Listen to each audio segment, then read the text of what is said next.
Alright, we are in our notable on page 41 of properties. First, we want to build our vocabulary to learn about properties today. Properties is a statement that is true for all numbers. So in this here, we are going to write the word properties. A property is a statement that is true for all numbers. We're going to learn about both commutative properties and associative. The commutative, C-O-M-M, short, the commutative property of addition states that the order in which two numbers are added does not change their sum. Sum is just the answer to an addition problem. Second thing, the commutative, or again I'm going to write C-O-M-M, commutative property of multiplication states that the order in which are multiplied does not change their product. So basically both commutative properties, addition and multiplication, state that no matter which order the numbers are in, your answer will always be the same. For example, if you had 1 plus 3, that's going to equal 4. The sum equals 4. It doesn't change if you have 3 plus 1. Your sum is still going to be 4. Pretty straightforward. So let's go down to some of these examples. Example 1, commutative property of addition. Complete each equation. 5 plus 2 is equal to 2 plus what? Well, obviously it's just 2 plus 5. 5 plus 2 is the same as or equal to 2 plus 5. 4 plus 12 is equal to what? Well, it's the same as or equal to 12 plus 4. Doesn't matter which order you add these numbers in, as long as they're the same numbers, the order doesn't matter, you'll get the same answer. Up here you'll get 7, either way. Down here you'll get 16, either way. Same goes for the commutative property of multiplication. 1 times 6 is equal to 6 times 1. Same thing. So down here, 6 times 9 is equal to what? Same thing, 9 times 6.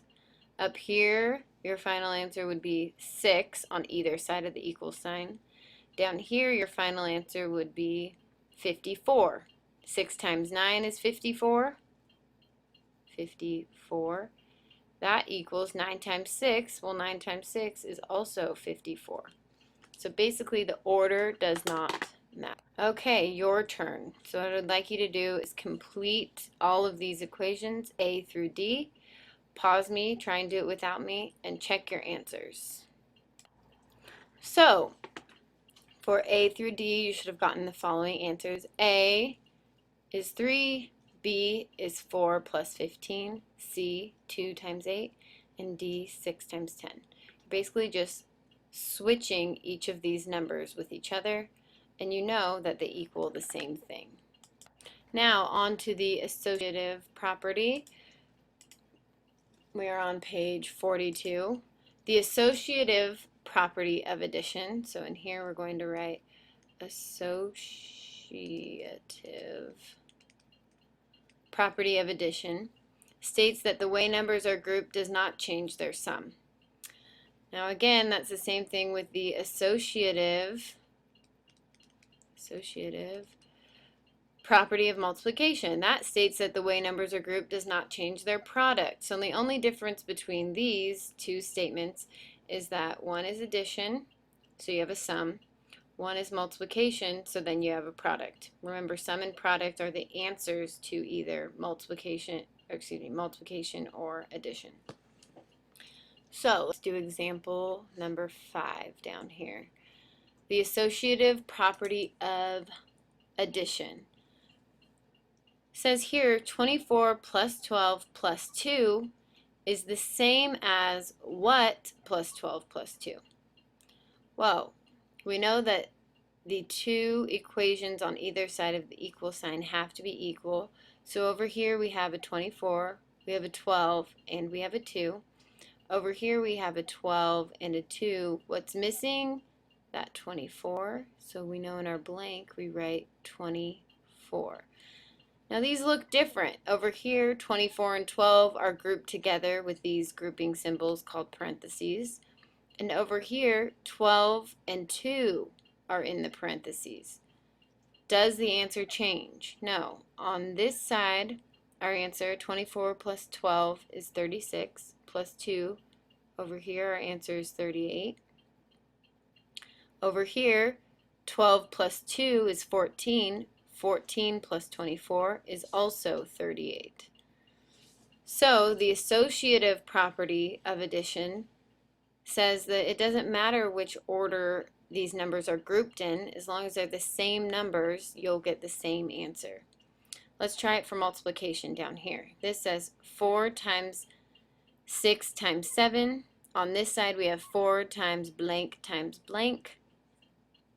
It doesn't matter the order again, so we could do 7 in here and 6 out here. Now, let's check our answer.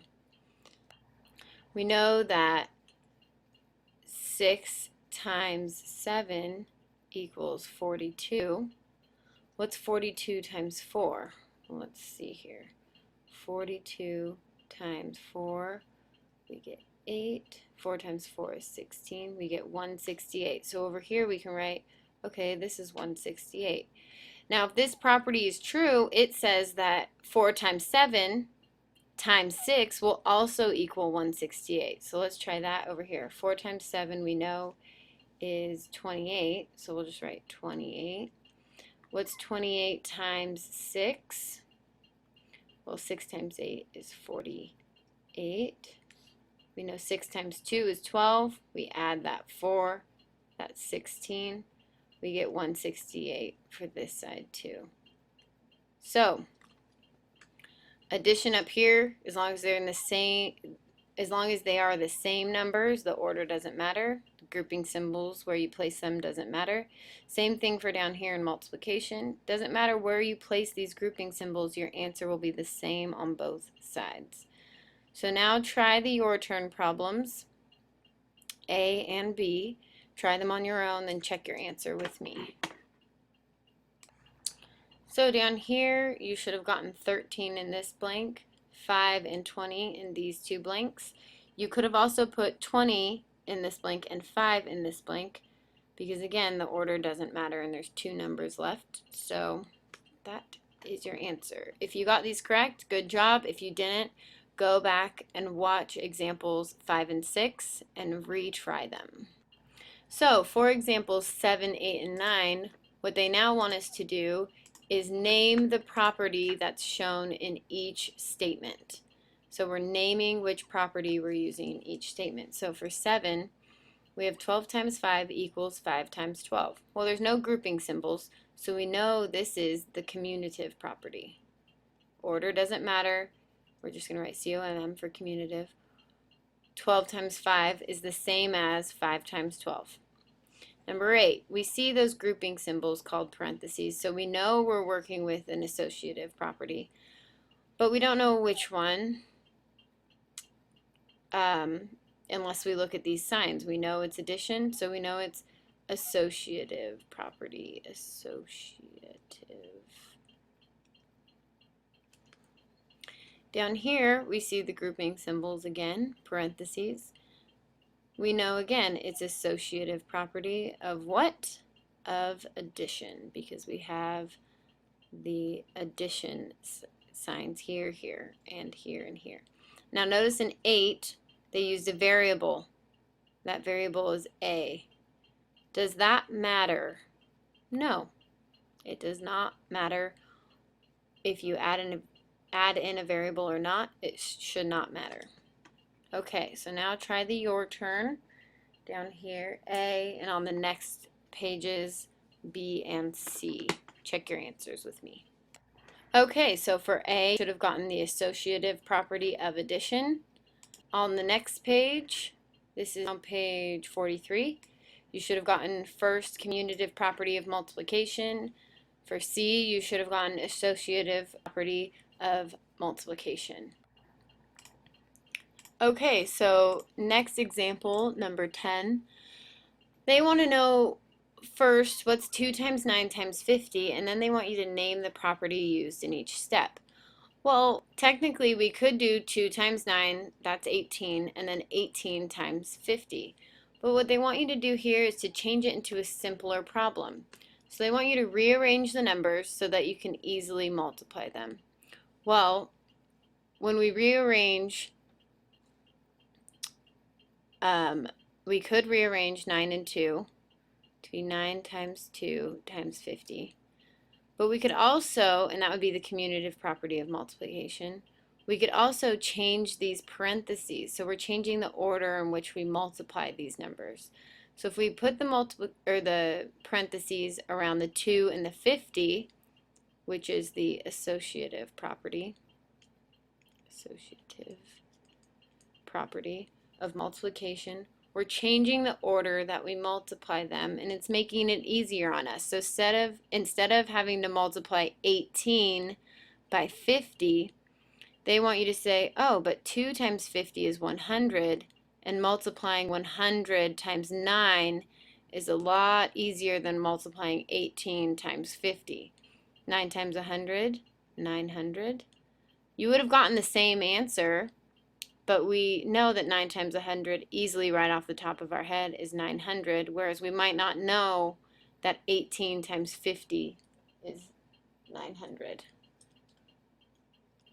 So now your turn problems. They want you to simplify 25 times 11 times 4 and name the property used in each step. So remember, you can rearrange these numbers to make it a simpler problem for yourself.